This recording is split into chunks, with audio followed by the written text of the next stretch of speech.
All right, thank you all for tuning in to Iron Publications. Iron Publications is your channel where we feature great videos like such as the one you're about to watch of great athletes. And we start our videos out by saying Amology equals Heartology. In this case, this video would be ALIOLOGY. Then we have Amology equal Heartology equals U-ology for all those who are watching, which our Amology series of inspirational series of videos are structured around to motivate you, to wake you up to the I am you are. Then we have Birdology, Magicology, Jordanology, Bruce Leeology, the GOAT. And so yes, this channel is specifically featured for the greatness and the I amness that you are. We also feature the I amness as the services and businesses that I am as what appears to be many beings, aka people, provide to serve I am as consumers, as a patrons. So, but we have this great video and we talk about consistently here how the heart is greater than the head. In the Western world, everyone's focused in the head, but therefore more problems. We always put my hand on my head and say problem, and then the heart solver. Listen to what Muhammad Ali says about the heart, how great the heart is. The heart is the first organ in the uterus when the doctor can notify a woman that she has life in her. The heart creates all the other organs. And the heart is the only organ in the body that you can hear. The rest of them are silent. And that's the way I am structured the body. The heart's supposed to be the most pronounced organ in the body. Okay, the only time you may hear any other, you may hear some little rumbling and growling in the stomach, the intestines, that's the solar plex. But the heart is the featured organ. And the heart should be. Listen to what Ali says about the heart.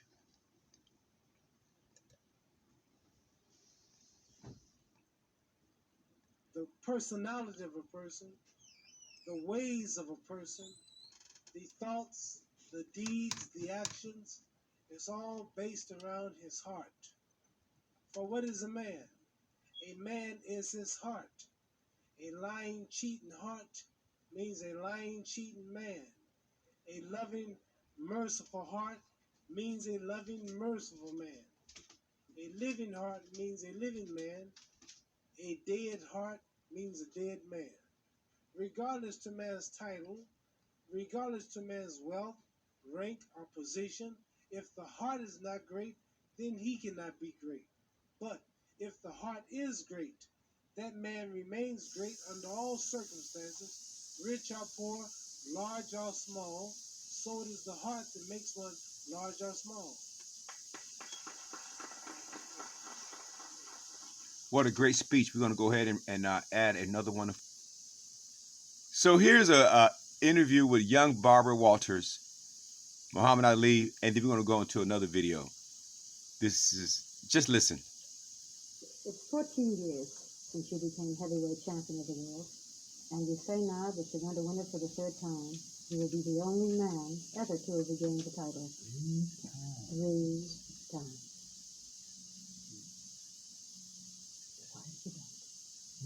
What have you done? What have you done? I don't know. It's simple. Is it that simple? Yeah, it's just that. Would it break your heart? No.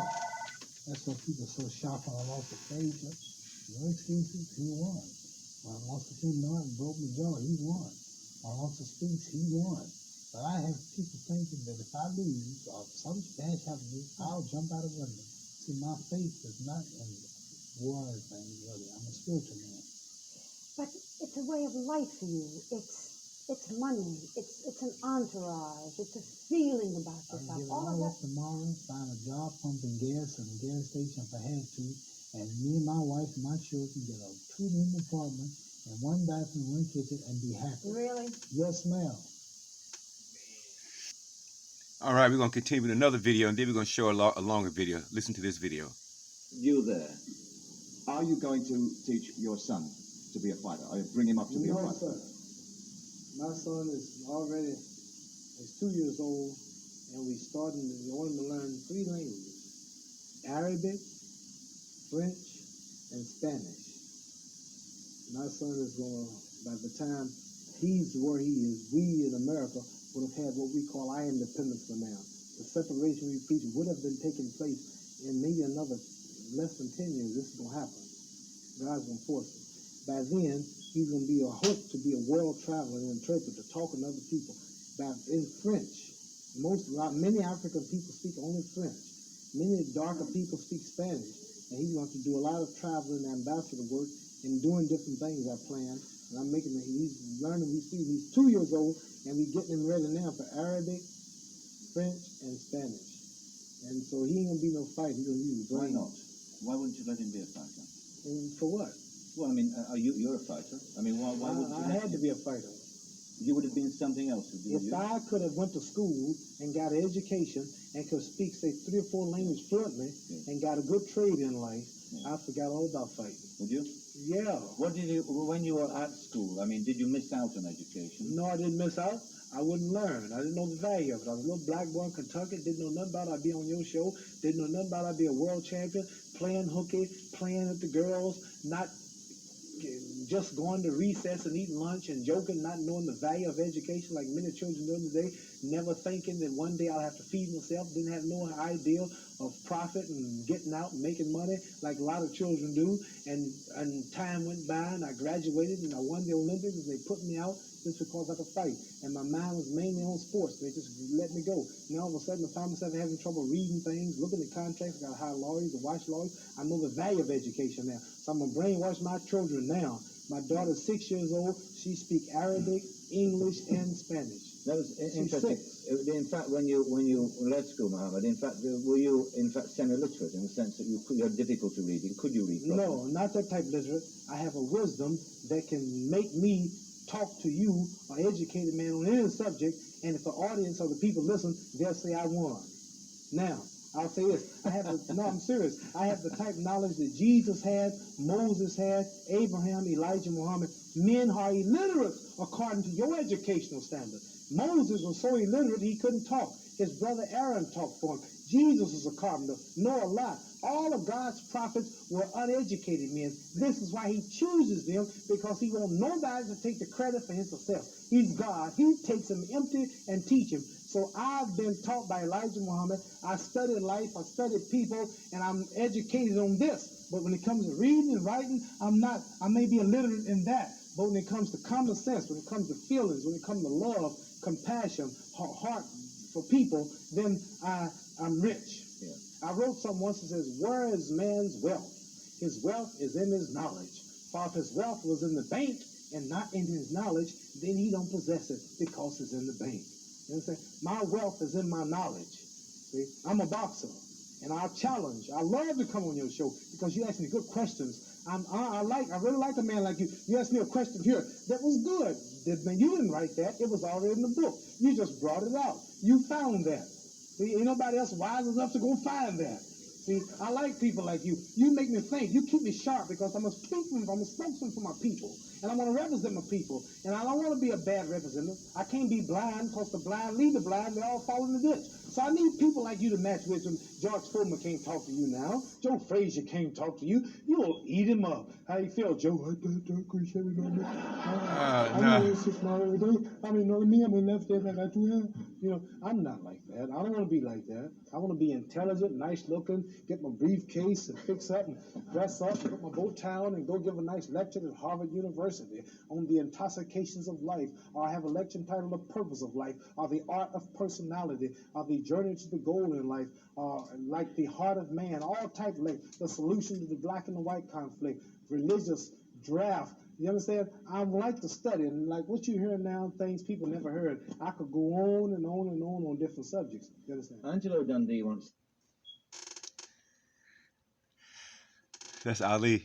Yeah. That's Ali.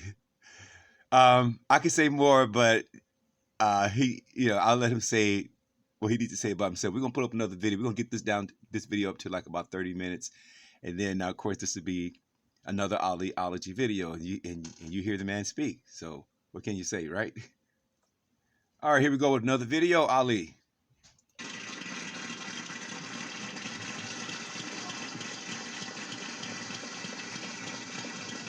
Thank you, Miriam. Thank you very much. Sister Miriam McCabe. Thank you. Thank you. We got a ride tonight. Thank you. Our next guest is a fighter. He's a fighter who leads with his principles and follows them up with a devastating combination of wisdom, courage, and warmth.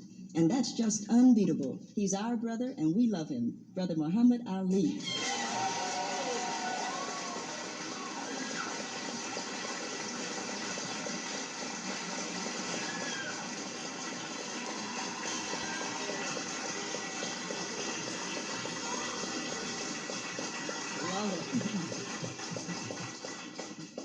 Hi. Thank you, Nikki. Thank you for coming very much. I'm really interested in Muhammad Ali the man, since you were a man before you were a boxer, and everybody always takes you into the boxing thing. But I'm from Cincinnati, and you're from Louisville. Right. Yeah, and we used to see your family, your brothers, everybody. I saw Ali's brother today. Right. And we used to be very excited, but I haven't heard much about your father, your brothers lately. How are they? Well, my Are you father, close to he's a them? commercial artist, and he's managing my brother now. My brother's boxing. That's And right. he's doing Rockman. He used to be Rockman. Rudolph, but now it's Rockman. And he's boxing, and he just boxed a few weeks ago in Ohio, and a few weeks before that in Chicago, and he's coming up pretty good now. He's soon will be one of the top 10 heavyweights in the world. Then he have to come and beat you. No, I wouldn't fight my brother. I'd retire if he got that good. If he gets that good, I'll just retire and let him take over. I've been here long enough. You and Belinda have 3 children? Yes, we have 3 little girls and one something 4 months on the way. One in the hatch. You've been into the father role lately. You got any advice you want to give them on how to rear a kid? Well, I don't know. All I know about is girls, and they give me all the trouble I want. I'm never home much, and they don't know me. My Miriam, the older one, know me, but Rishim and Jamila, they don't know me too well. They're about a year old, and they give me a lot of trouble when I pick them up, but I have to start staying home more. But I don't know too much. I like to, I think that the wife or the mother should train them, and by the time they're 3 years old, they should be ready to go to some type of school with enough home training to give them a good start. It's very nice. Mm-hmm. So, can we talk about the wide world of sports? You Right. want to talk Anything you want to talk Okay, about? because I don't know how you felt about that. I saw the fight. I think they did it Sunday, something like that.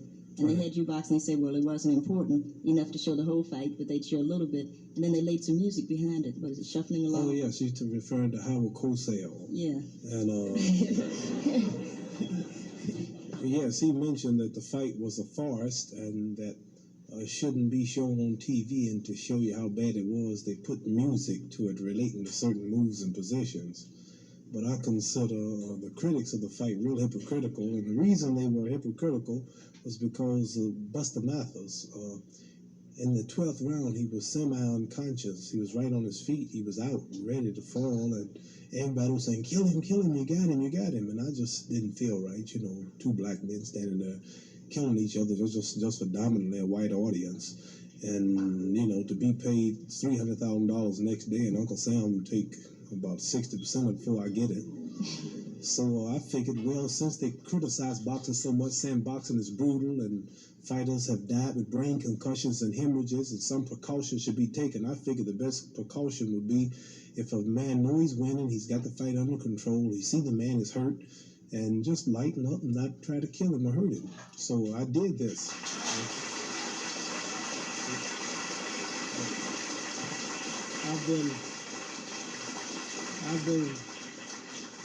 I've been criticized when I fought Floyd Patterson for being brutal and Ernie Terrell and Henry Cooper and many people. And they said you wouldn't serve your country, you wouldn't go to the army, but yet you get in the ring, you fight and kill. So I figured, well, been showing humanity and compassion for the fellow man and lightening up on him. It's just a sport event. Maybe I would get a lot of honor and praise, but I caught more hell for not trying to really hurt him. So from now on, I'm here to announce, like I did on Johnny Carson the other night, there'll be no more lightening up. So next time I'm going to knock him down, and if he gets up, I'm going to try to knock him down again. If he gets up, I'm going to knock him down again. If the referee don't stop it, it's not my fault. If the judges don't stop it, if his wife or his children don't jump in the ring and stop it, it's not my fault. See, because I'm not going to take the blame for putting on phony fights, a fixed fight, a forest fights that's not fit to be on TV. Show how hypocritical they are. They gave me hell for being rough and violent, and then when I showed compassion and humanity, they gave me more hell, so the fights ain't worth being showing. So since now I have them on the spot, and if somebody get hurt the next time, they can't say that it's my fault because they gave me hell for trying to be human. Now, I think me and Wide World of Sports, we get along real well, Howard Cosell. And one reason I love Wide World of Sports, I love working with him, was because mainly the poor people got a chance to see my fights, and the crippled people in the hospitals, because the fights were like, cheapest tickets are like $20 when I fight, and some theaters, ringside seats have went up to $1,000 a seat. So, and the average seats go up to like $200 a seat. I mean, ringside. So, by Wide World of Sports showing the fight, crippled people and people who had all type handicaps, couldn't walk, paralyzed people could sit at home and watch the fight a few days after. So I think it's bad that Howard Cosell or anybody at Wide World of Sports would make a decision for the whole public and keep the fights off TV just because they don't think the fighter is qualified. The promoter thought the fight was qualified enough to guarantee me $300,000, and they're guaranteeing the heavyweight champion of Germany $150,000 and me $300,000 next month in Zurich, Switzerland. How Wide World of Sports says not fit to be shown. Why is it that the German Commission okayed it? The Swiss Commission okayed it, all the boxing science of the world okayed it. They put up $450,000 in advance. And who's Wide World of Sports or Howard Cosell to say the fight's not fit to be seen? They should let all the people take a vote and say that we don't like the fight. This is the only thing I hate about it. And since I caught so much hell for trying to be nice and taking it easy on the man, look out from here on, because I'm going to be blasting. I'm going to hit him. I'm going to fight until he falls. If he gets up, I'm going to knock him down again. And if anything happens, they can't say nothing else because they got on me for not being rough enough. You understand? So look out, whoever the next man is, he is in trouble. Before say the championship fight with Joe Frazier, I never considered, and not even then, but I never considered you like a brutal fighter. And I don't want to say it like that, but I thought you outpointed Frazier. Right. Well, I thought I won 9 style, rounds. yeah. I've seen people protest after decisions, and it really don't help. So I'll just do better next time.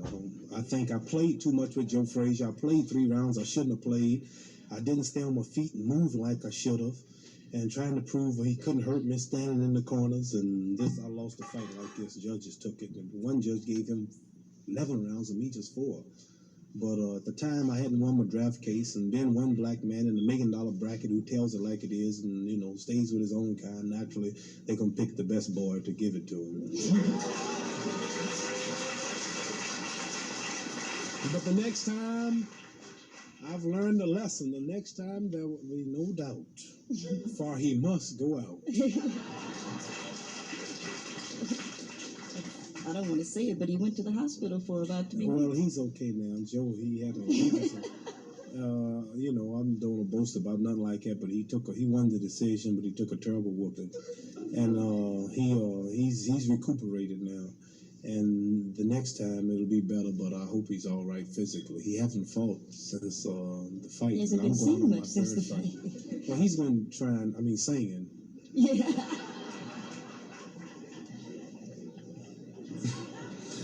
He's a pretty good singer. We can't get on him. He's a brother. He fought good. He can't box. He has no skill, but he hits hard. He takes a lot of whooping. He takes a lot of whipping, and he hits real hard. He hits awful hard. He hit me so hard in the 12th round it jarred my kinfolks in Africa. There's some talk that Joe might retire. No, I don't think he'll retire because it's bad. It'll be bad on his image in the future to be a heavyweight champion and win the title and then get out and retire like you can't, like you're not good enough to hold it. Like after I beat Liston, the people weren't satisfied to beat him twice. Then had to beat Floyd Patterson, and then Joshua Barlow in Canada, then Henry Cooper in London, then Carl Miltenberg in Germany, then had to defend against Brian London in London, then had to come fight Cleveland Williams in Houston, back to Houston with Ernie Terrell, then had to come back to New York with Zoe Foden, then they believed I was champion. So he beat me once, and then he's got to beat me twice. Then after he beat me twice, there's going to be some who say, well, he was off 3 years. I don't believe he's really that good. Let me see him whoop somebody else. It takes about 3 years to really get established as the champion. If for him to retire now, it would really hurt him. What do you think the future of boxing is? I don't know too much about it. Boxing is going to have to you have to have different contenders. They say boxing is dead now. It's because too many black people rule it. No, this is not like you go watch a basketball game in the high school and the same team split up and play each other. There's no interest. So out-of-town schools got to come in our college, and one side's rooting for their champion. When Nino Benvenuti was the middleweight champion of the world, or half Italy flew over to root for their champion. When Dick Tiger was the title holder in Nigeria, and Hogan Kid Bassett, all Africa was watching the fights. And when Oscar Bonavino fought me in the garden, everybody from Argentina and the whole country, even the president, said if he can whip me, they'll meet him at the airport. See, like, it's interesting when you got different races and nationalities competing, but when one race dominates, which is us, then it's dead. You understand?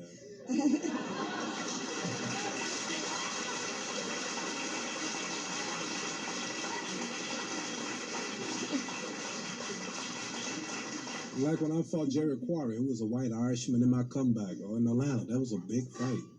Yeah, then when I fought Buster Mathis, it was a farce, because two black men, mainly one of them not wanting to kill the other, and that's going too far there. You know. No, you're probably right. I remember we started integrating churches, they said God was dead. Yeah. It's the same old cry. What advice would you like to offer the young guys coming up that are interested in sports? Well, I wouldn't advise none of them to be an athlete because it's too risky. You know, like, I'm one of the best, and I've got a break. Joe Frazier got a break. But, like, if you have an accident or you break a leg or you don't have the talent you should have, you spend your life trying, and the next thing you know, you're in a certain age bracket, you didn't make it in life. They consider life a tragedy. One thing for sure, if they go to school, learn to read, learn to write, take up some type of occupation and use their brains and not their fists. If they have anything to do with boxing, be the manager, because usually they get all the money. But the fighting itself or being an athlete, I wouldn't advise no young black men to be. Now that black people are coming into power, and now that they're becoming independent and starting to think in the way of self, we need electricians, we need mechanics, we need doctors, we need nurses, we need scientists. And this is what... I advise them to, at 3 years old, start watching Sesame Street. I'll sit up and watch it. Many more shows. You really can learn. It's cute the way they put them things together. And my little daughter watches it, and she's getting so smart. She knows everything about it. And like then she's going to school. But I advise them all to get all the education and learn to read and learn to spell mainly. That's something most black people don't get too hip to, is reading and spelling. Something I can't do right now, and I advise them all to do that. You're a poet and you talking like that? What? You can read and spell. Well, I know, but I mean, like, I got common sense, see? But I have people help me with my spelling. You're serious? Yeah, I'm serious. I'm a bad speller, too. Did you hear about the first Army test they gave me? I failed 2 of them. They said I was mentally unable until they heard I was a Muslim. Then I was smart, but before that, they didn't want me. And the reporter said, I thought you said that you were the... No, he said that, you mean you failed your mental test after it came out, one in Houston, then they tried me again in Louisville with psychiatrists. And you know, if I had 12 apples and 3/4 was taken and 1/5 got lost, how many was left? How do I know the answer to all that? And I had to answer all that. And I failed the test. You understand? And the man said, you mean you failed the test? I said, I told you I was the greatest, not the smartest.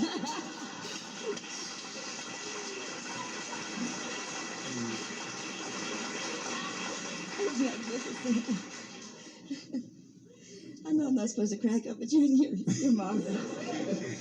No. I must say, I really adore you. And I think that I speak for probably... Thank you. You're a wonderful image to us all and an inspiration. You know, you really are. I'd like to reintroduce my earlier guests, the Delphonics, William Hart, and Major Lance. I really like them, too. Right. Young men, bright, sexy young men who sing a mean song. The Delphonics.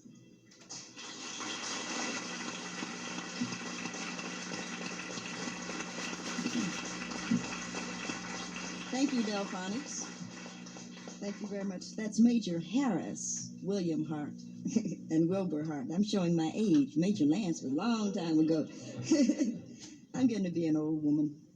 And I think like most old women, you have to reflect at some point. I wrote a book called Gemini, sort of to bring people up to date, at least on what I think I am, which is not quite, I'm sure, the whole truth. It never is. No reason I should be any different. I got my fantasies.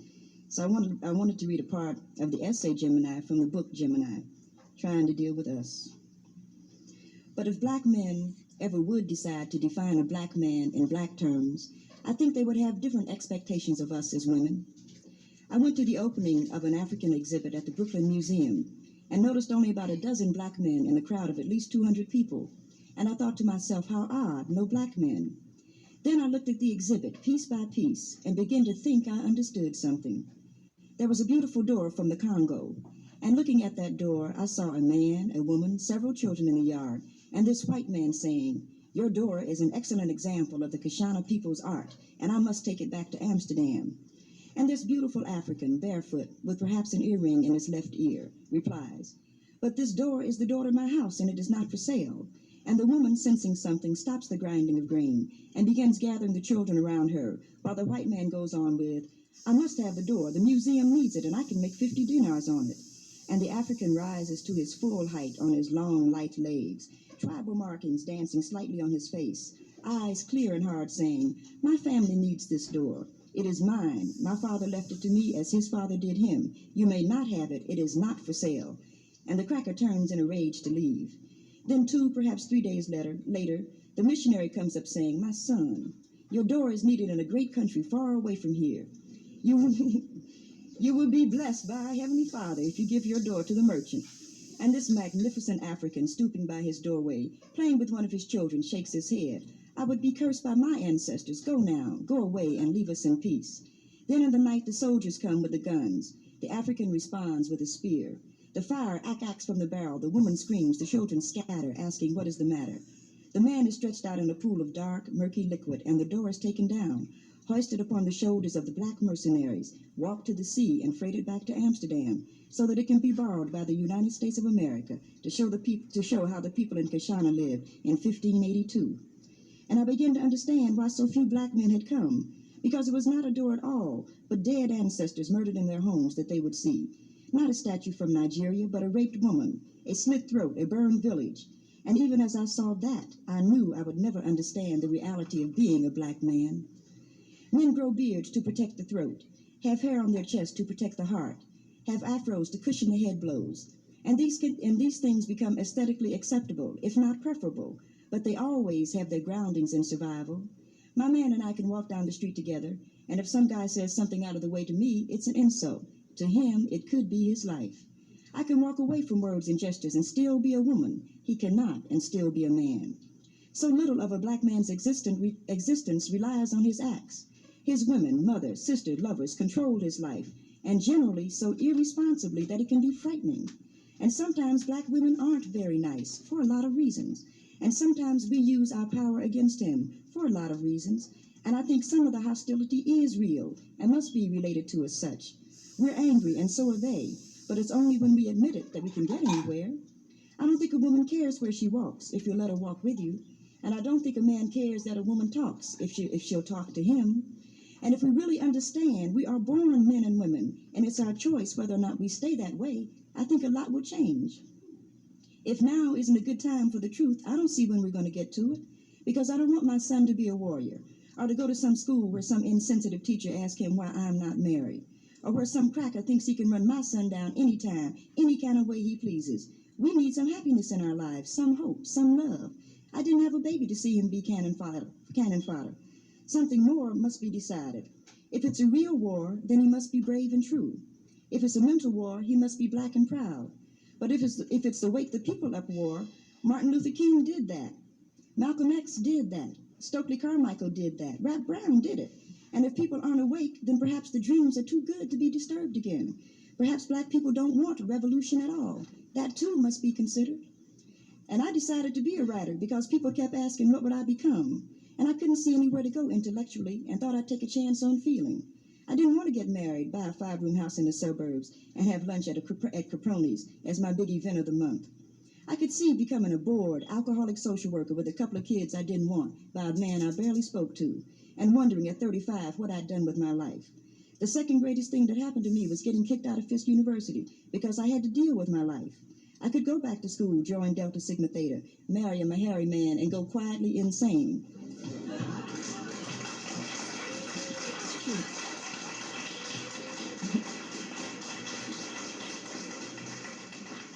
Or I could go on to live. And I think I wanted to be famous because my mother deserves to have the world notice her existence. And my family has worked too hard to be ignored. I don't think I would have cared much if it hadn't been for them, but they deserve more. Other people put a lot of time and energy into me, and they deserve something too. And love means nothing unless we are willing to be responsible for those who love us, as well as those whom we love. People don't just love you out of the blue, you let them. And people have loved me when I needed to be loved. So as an adult, I must give some of that love back to those who want it, or it would have all have been for nothing. I think I'm no different from any other colored girl who has to grow up and make decisions and live by them. I think we are all capable of tremendous beauty once we decide we are beautiful, or of giving a lot of love once we understand love is possible, and of making the world over in that image if we choose to. I really like to think a black, beautiful, loving world is possible. I really do, I think.